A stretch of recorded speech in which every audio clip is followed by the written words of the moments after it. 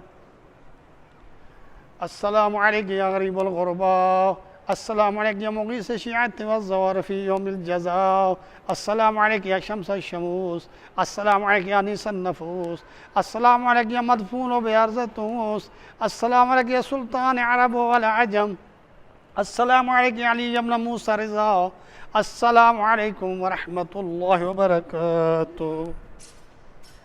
السلام عليك يا صاحب الزمان، الأمان الأمان من فتن الزمان، السلام عليك يا خليفة الرحمن، السلام عليك يا شريك القرآن، السلام عليك يا وارث الإنس والجان، السلام عليك يا دافع الظلم والعدوان، عجل الله تعالى فرجك وصال الله مخرجك وظهورك وجعلنا من عوانك وأنصارك ورحمة الله وبركاته.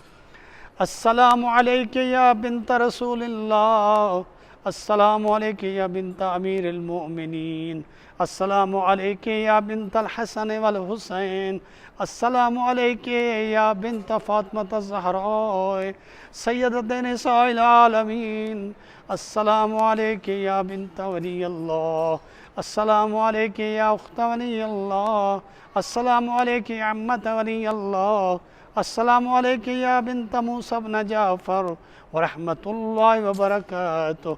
يا فاطمة معصومة اشفعي لنا في الجنة فإن لك عند الله شأنا من الشان. اللهم صل على محمد وآل محمد وعجل فرجه. اللهم صل على محمد وآل محمد. بار الہ محمد وآل محمد کا واسطہ، اے پروردگار تو کریم ہے، تو رحیم ہے، بار الہ تجھے اپنی عظمت کا واسطہ، اے پروردگار تمام مومنین اور مومنات، بالخصوص جو یو کے مومنین اور مومنات ہیں، امامیہ مشن کے سکینہ ٹرسٹ کی طرف سے اور جو MCE میں ہیں، بار الہ محمد والمحمد کا صدقہ تمام مومنین مومنات جو بھی دنیا سے کوچ کر چکے ہیں، بار الہ ان کے صغیرہ کبیرہ گناہ معاف فرما. بالاخص تازہ مرحوم مولانا ظفر علی نقوی صاحب، بار الہ محمد والمحمد کا صدقہ اس مرحوم کے صغیرہ کبیرہ گناہ معاف فرما. اور مرحوم کی کافی خدمات ہیں، بار الہ ان کی خدمات کو، ان کی اعمال نیک کو اپنی بارگاہ میں قبول و مقبول فرما، ان کی مغفرت فرما. بار الہ محمد والمحمد کا صدقہ انہیں اہل بیت کے ساتھ معشور فرما اور ان کے لواحقین کو صبر جمیل کی توفیق عطا فرما. بار الہ محمد والمحمد کا صدقہ جو مریض ہیں، بار الہ تجھے اپنی عظمت اور جلالت کا واسطہ، تجھے امام سجاد کی بیماری کا واسطہ، بار الہ اس امام کی مظلومیت کا واسطہ جو اسیر ہو کر لٹے ہوئے قافلے کا سالار بنا، بار الہ محمد والمحمد کا صدقہ تمام مریضوں کو شفا کاملہ عطا فرما. بالخصوص جو کرونا کے مریض ہیں اور کرونا میں مبتلا ہو چکے ہیں، بار الہ ان کو بھی شفا کاملہ عطا فرما. اور جو اس مصیبت زدہ میں مبتلا ہیں، بار الہ جنہیں مصائب ہیں، جن کے مرحومین اس دنیا سے چلے گئے ہیں، بار الہ اس وقت وہ مصیبت میں ہیں، جو امام حسین علیہ السلام کے مصائب کا واسطہ، بار الہ انہیں صبر جمیل عطا فرما. بار الہ محمد والمحمد کا صدقہ جو بے اولاد ہیں انہیں اولاد عطا فرما، جو صاحب اولاد ہیں ان کی اولاد کو نیک فرما. بار الہ جو قرضدار ہیں ان کے قرض ادا فرما. بار الہ محمد والمحمد کا صدقہ جو بھی اس مشن میں خدمت کر رہے ہیں اور جن کو بھی خدمت کا موقع مل رہا ہے بڑھ چڑھ کر خدمت کر رہے ہیں، بار الہ اس مشن حسینی میں انہیں کامیابی و کامرانی عطا فرما، ان کی زندگی کو طولانی فرما، ان کو حضرت نوح علیہ السلام کی زندگی عطا فرما، بار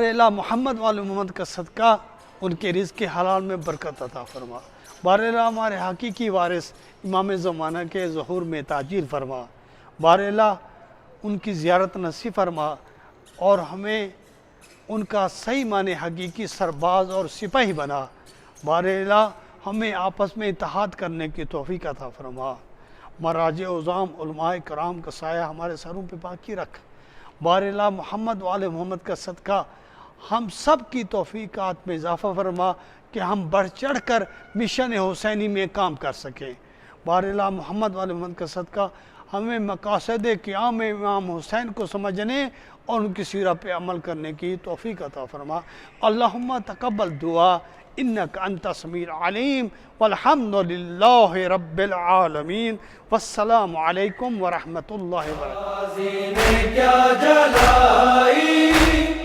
کر دل ہے وفا کی، غازی نے کیا جلائی کر دل ہے وفا کی، ایسی کہ